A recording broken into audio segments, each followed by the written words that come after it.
This time on Square Body Stuff, I'll show you how to degree a camshaft.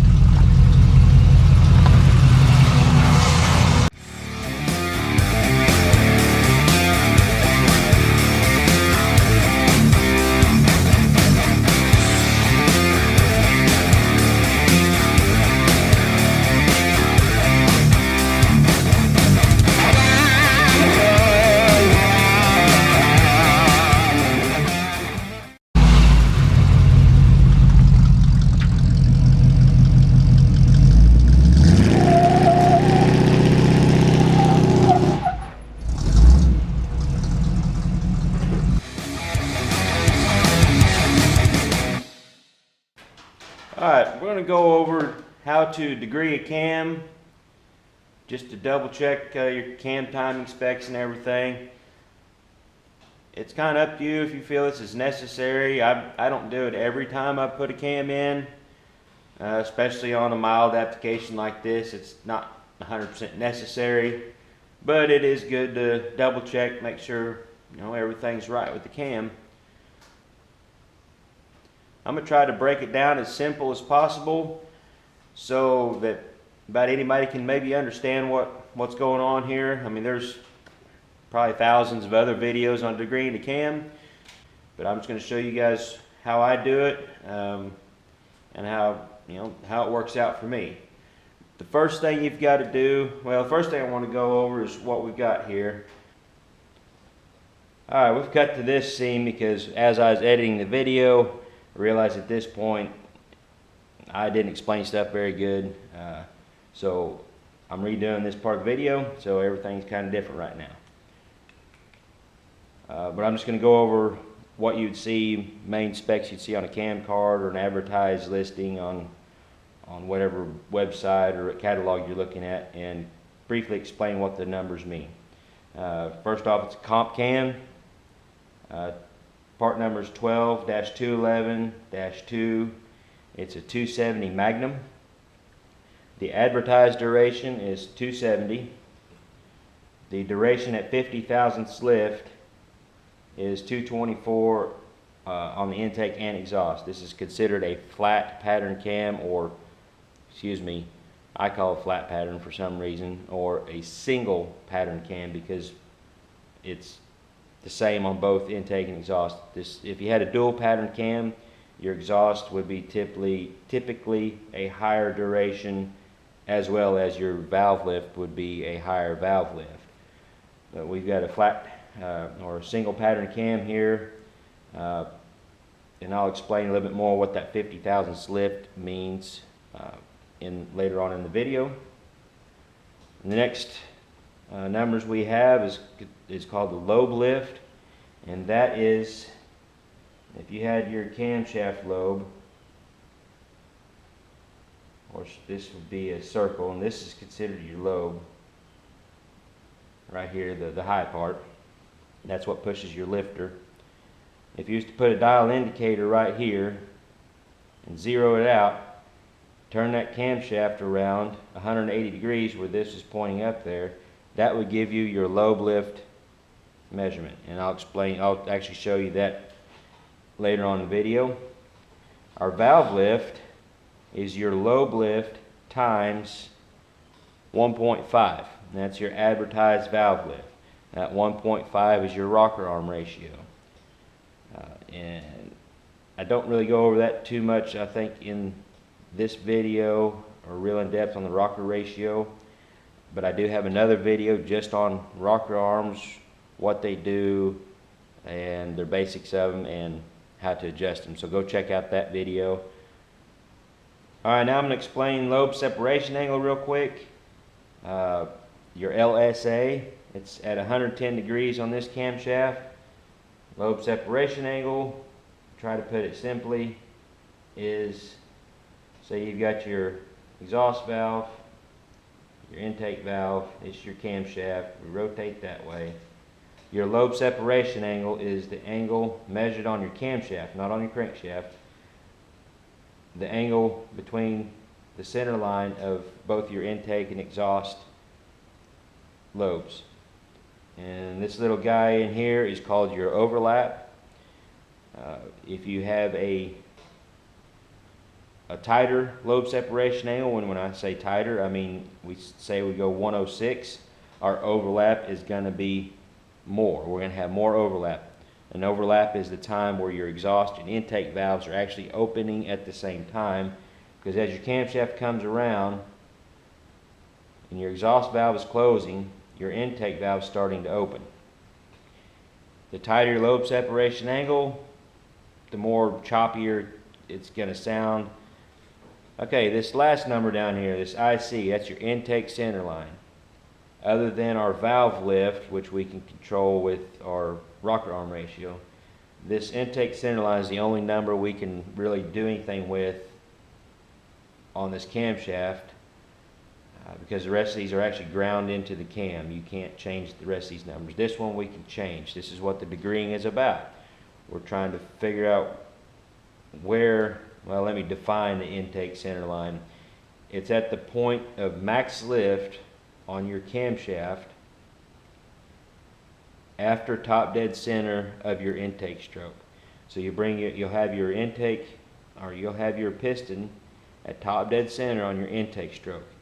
Turn your crankshaft, and as your piston's coming down, your intake valve is opening. The point at max lift is your intake center line.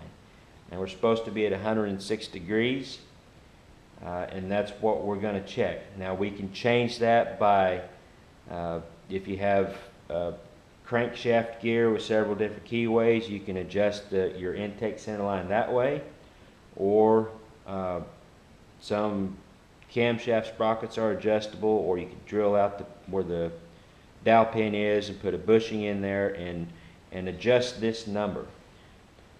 Now that's pretty much what all these numbers mean. When you look at a cam card, there's all these numbers on there.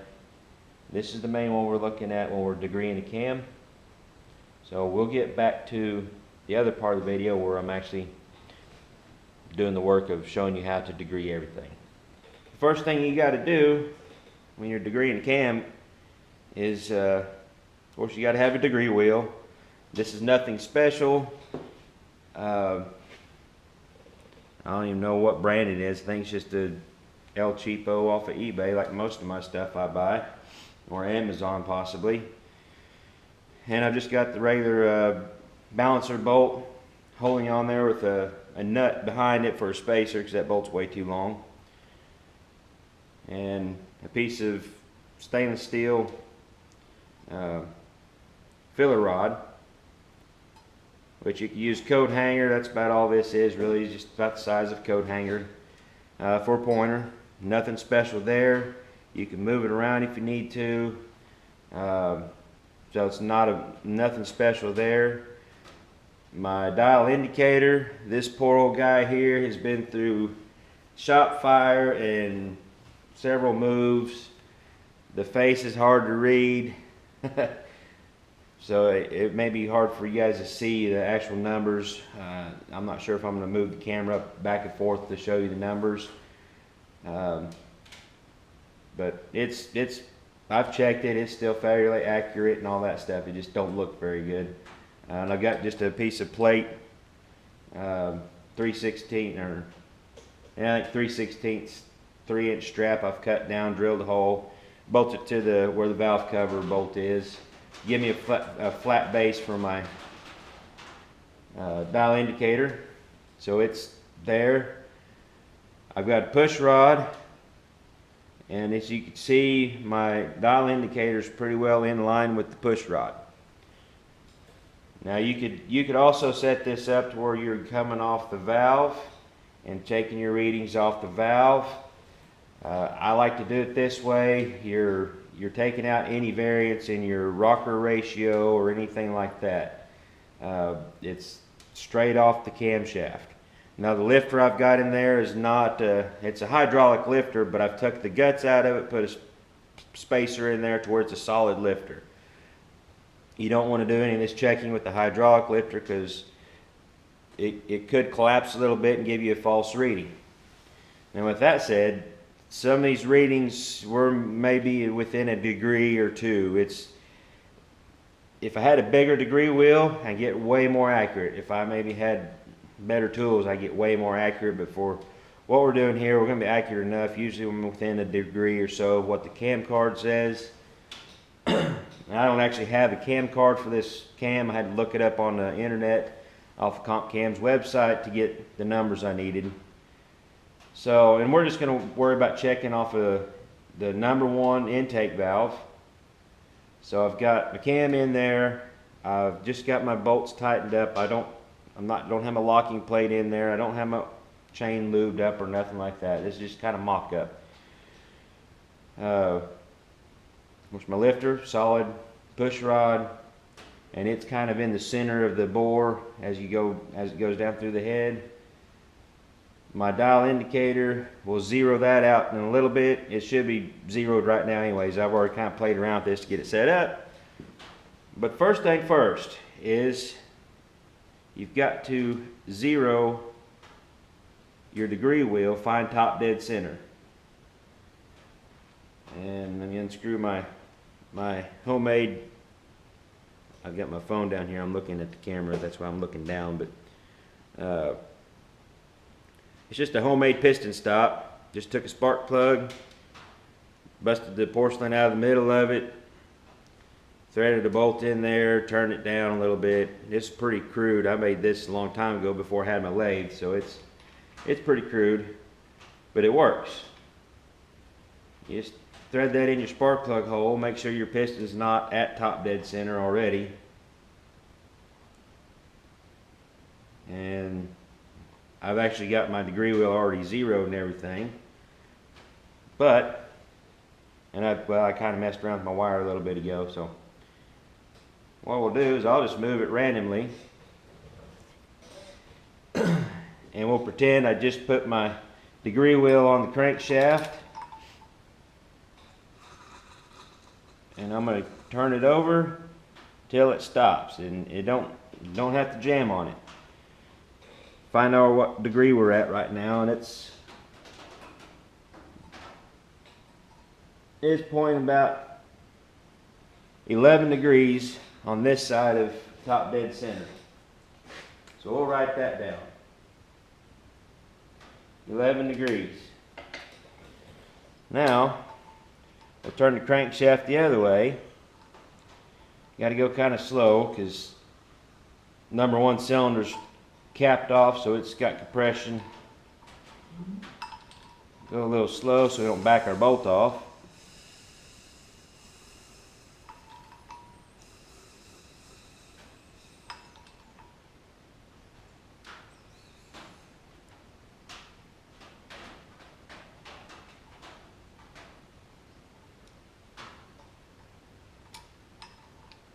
Okay, now as I bump something too hard, should be able to take a reading there, and we're going to say it's roughly 27 degrees. 27. So what we do is we'll average that number. You take 27 plus 11. I'll do it on the calculator just so I don't mix up. We got 38. Then we take 38 divided by 2 is 19. And that's where I should be at. So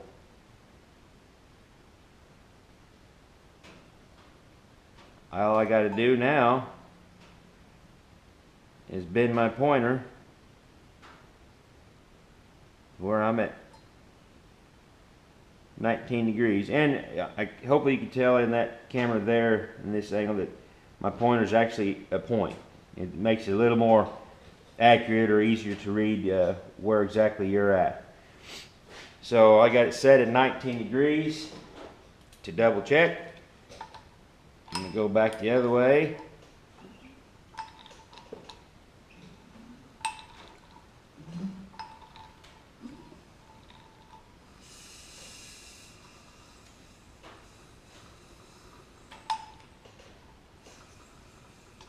Boom, 19 degrees.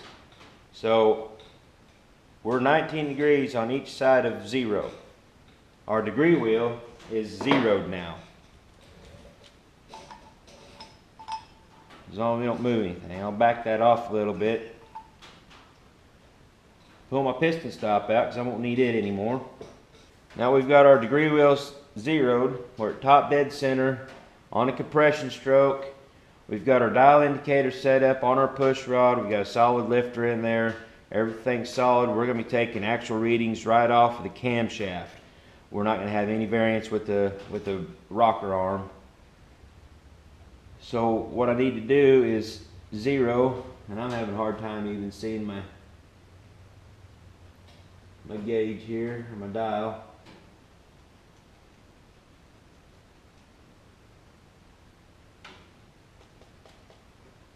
Okay, I've zeroed my dial indicator out. I know it's hard to see.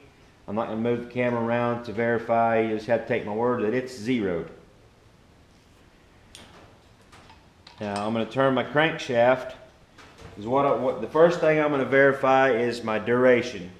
We're supposed to have 224 degrees at 50 thousandths lift. Okay, so we're going to come around till our dial indicator reads 50 thousandths. Alright, our intake valve starting to open. Let's see if I can bump it. Alright, there's 50 thousandths. And we're right at the 350.5 degrees. So, I'm going to go ahead and write that on my piece of paper. Or another way you could look at it is we're negative 9.5. So what we're going to do is we're going to turn it until we're coming back around. Then the dial will come back down and we'll stop 50 thousandths before the valve closes. And that'll get us our complete duration. We could also verify our lobe lift at this point. We're already at 50 thousandths lobe lift. I didn't count all that. That should be 3 right there.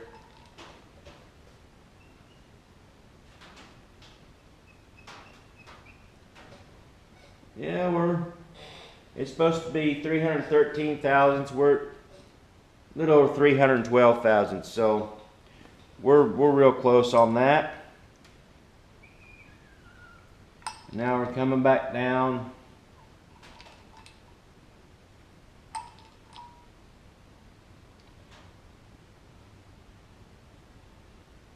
And I lost count of my revolution, so I'm going to have to go back. There we go. Alright, now we'll come back down to 50.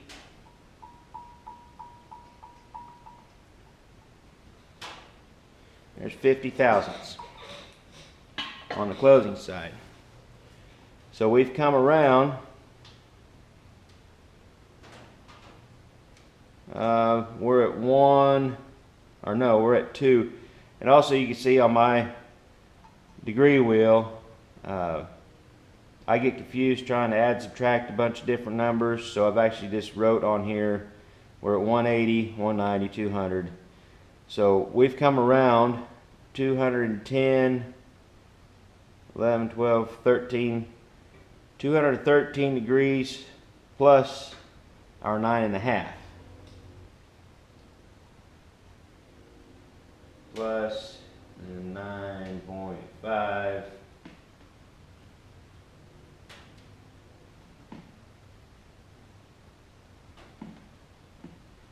Is 222.5.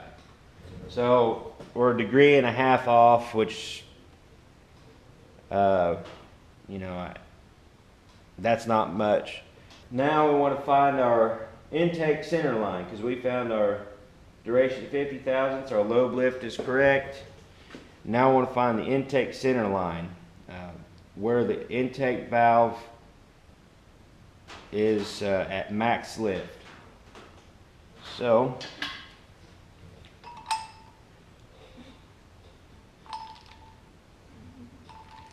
I'll keep rotating around here. And we could have got that reading earlier too while we're coming around, but I get too many things going on, I get confused.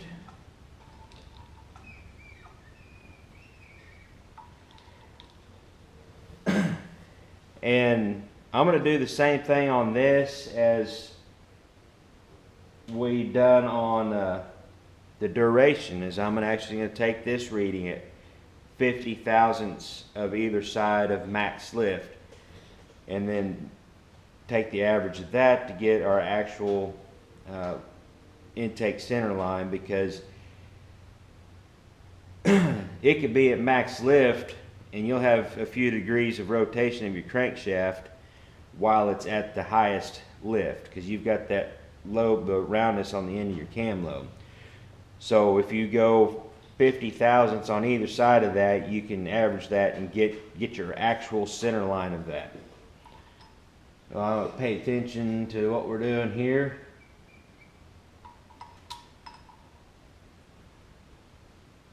And get my, that should be the top of it. We're at 0. I've got my dial indicator zeroed. So I'm going to back it off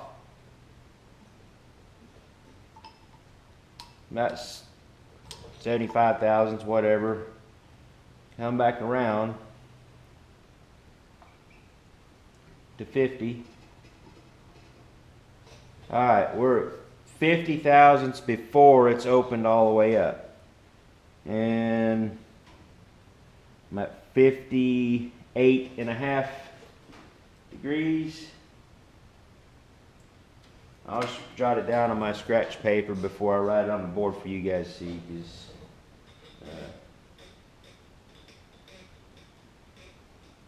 it's just easier for me. Okay.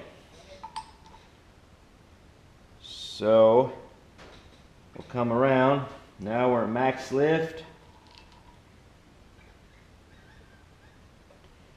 And we come back down to 50 thousandths.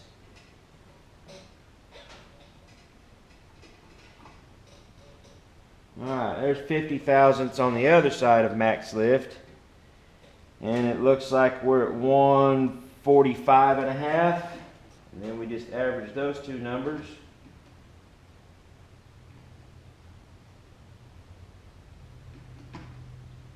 Is 102.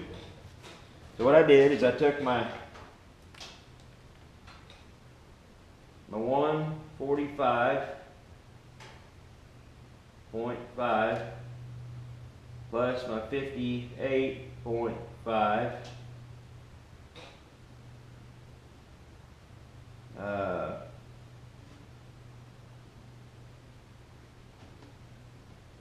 that got me to 204.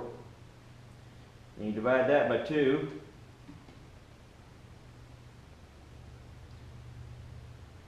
And you get 102. But if you'll see here, intake center line is supposed to be at 106. Now if it was right at 106, I was actually thinking, I wasn't sure where this was going to come out. I was actually thinking about advancing this camshaft 4 degrees, because advancing your camshaft will actually lower your RPM range, a couple hundred RPM or so, maybe a little bit more, give you back a little bit more bottom end, because your valve events are happening sooner. Now if you retard your camshaft, they'll happen later. It'll raise your RPM range. But for this application, with the tall gears, the tight converter, and all that stuff I've got going on, I want to retain more bottom end. So I was going to advance the cam about 4 degrees, but it's already done for me.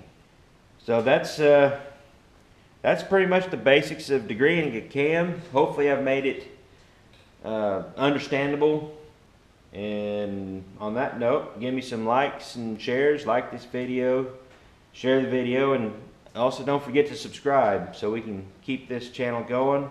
I've got a lot more other videos just on this motor itself. It's not a special motor, just your bare basic 350. It's going to have a bigger cam, decent intake, headers, and dual exhaust.